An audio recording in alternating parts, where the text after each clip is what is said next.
Good morning, guys. Okay, so today we are going to talk about possibly my favorite diet to discuss because I have so much experience with it. We're going to talk about the ketogenic diet, or very low carb, high fat, moderate protein diet.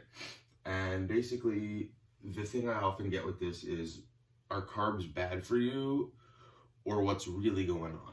So, just a quick background on the ketogenic diet. Basically, the origin of the diet was it was fabricated for epileptics, I believe in the early 1900s, as a method to control seizures that epileptic patients were having. So basically, going into the ketogenic diet, what it does scientifically is it causes your body to have an energy system flip. In layman's terms, your body tends to use glucose for fuel preferably. So glucose comes from sugar, you eat carbohydrate, your body transforms that into glucose, shuffles it into glycogen, some get stored in your muscle, not in your muscle, some get stored, other part of the glucose gets used for immediate energy quickly. If you get too much, it spills over, and then that glucose can get stored as body fat.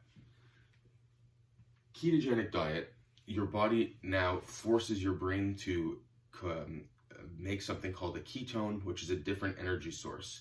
Your body can use ketones for energy, which technically speaking, we're not going to get into the deep science of it, is it switches your body's preference of energy from sugar, glucose, to fat or ketones. So your body can now run off of the fat that you're either feeding it in a high fat, low carbohydrate, moderate protein diet, or the fat that's on your body, which is why a lot of people tend to use this diet for weight loss, because it uses fat, preferably. Issues that I had with it. First thing is, it's very hard to perfect. Nobody really likes to talk about this, but it takes at least a week to get into ketosis, and you've got to keep yourself extremely disciplined. If you slip, you basically go right back to the beginning, you start over. Keto flu, which is also something that people talk about, is as your body's changing, it's not happy with what's going on, so you get symptoms similar to that of a flu. You feel exhausted, you get hot and sweaty, you're nauseous, you're headachy. This is also usually from an electrolyte imbalance that comes along with it, because you tend to drop a lot of water, and you really need a lot of sodium and potassium while you're transferring from a standard glucose functioning diet over to a ketogenic diet. Benefits. Cognitive benefits, really, really good. This thing was awesome for me. Cognitively speaking, you're very clear, there's less fog, you don't tend to need naps, you don't tend to feel that crash around 2 or 3 o'clock in the afternoon, which is really nice on a ketogenic diet. And your performance, cardiovascular performance was unbelievable on a ketogenic diet. I ran a half marathon fasted on a keto diet with no issues at all. I barely even needed any water when I was running. However, performance when you're talking about a glycolytic activity like weightlifting or something very explosive where you need that glycogen like a jiu-jitsu or something like that, very difficult on a ketogenic diet from my experience. Everybody could be different. Issue that I had here also for most people is sustainability. Is this something that you can do for a long time? I did it for 18 months.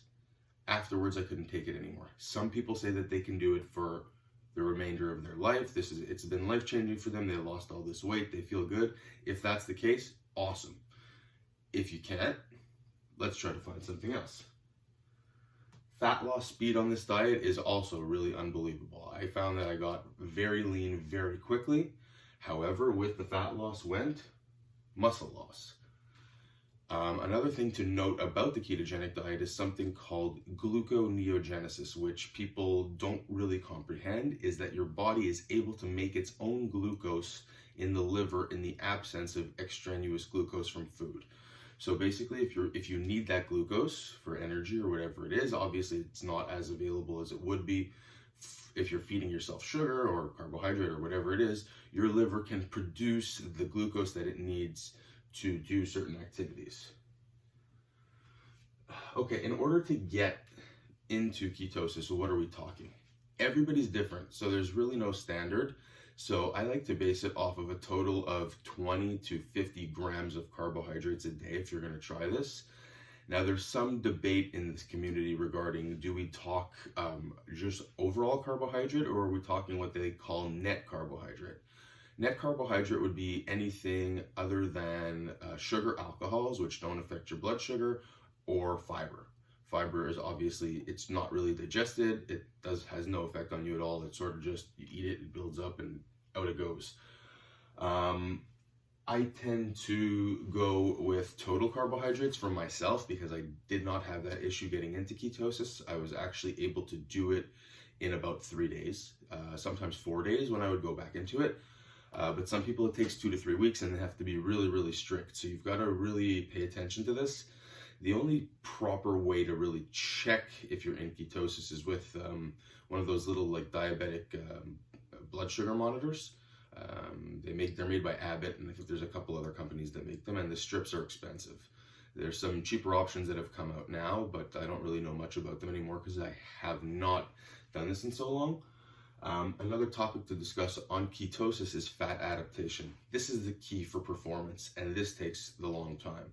To get into ketosis can take a week or 2 weeks, but when you want to get that performance, like hacking a feel of an ability, it takes months and months of sticking to this, or sticking to it and then slipping out and then coming right back in until your body is really adapted to using fat as opposed to just using fat for the fat loss. When you're adapted to using fat for energy, that's when your performance gets really good. This is the type of thing that when you're hitting like a long distance run or a long distance bike, something like that, where when normally you would hit the wall, your body now understands that it has that fat store and it knows how to use it. So the true definition of a ketogenic diet is high fat, very low carbohydrate. We're talking 20 to 50 grams, as I said, and moderate protein. This is where a lot of people screw it up if you're not active, that they tend to overconsume protein. It had no effect on me personally. I was still taking in about 175 to 200 grams of protein a day on the keto diet. But for most people, you're looking at probably like a half of a gram of protein per pound of body weight. Sometimes that'll be as low as like 50 or 60 grams of protein a day. But like I said, for people who are doing athletics, I found more of a modified Atkins. So low carbohydrate, high fat, moderate to moderately high protein worked a lot better for me. And I was still able to get into and stay in ketosis.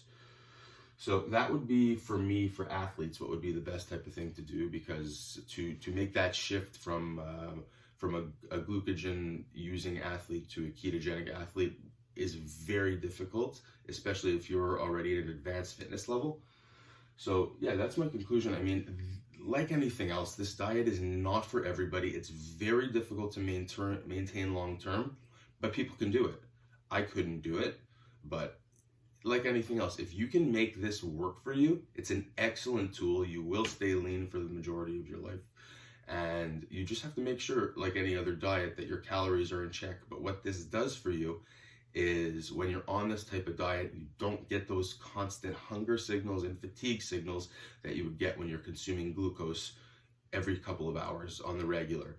So that's the real benefit of this diet, is it really helps you not eat as much food because you're not that hungry all the time. So if that's something that you want to try, or some people take this and combine it with a little bit of fasting, it's very, very easy to control calories on this type of food plan, as opposed to on another type of food plan where when you're getting that glucose and insulin response, which is something that also will be talked about on keto, is that here it's more of a stable blood sugar. It goes up a little bit, comes down a little bit. On a regular diet, you eat, your blood sugar goes up, it comes back down. You eat, it goes up, it comes back down. On this type of diet, it really stays more stable, and you don't have that insulin spike and energy crash that you have from the other diet. So that's the gist of it. I mean, in layman's terms, if anybody has any questions, you can contact me on Instagram at Anti-Dadbod1, Anti-Dadbod1@gmail.com for any emails. And you guys can pop something in the comments. I'll have a look at those too. It's really not as complicated as everybody makes it out to be, but there's a lot of science behind it, and it's good to know everything about something before you jump into the water. So that's it. If anyone has any questions, please feel free, and have a great day.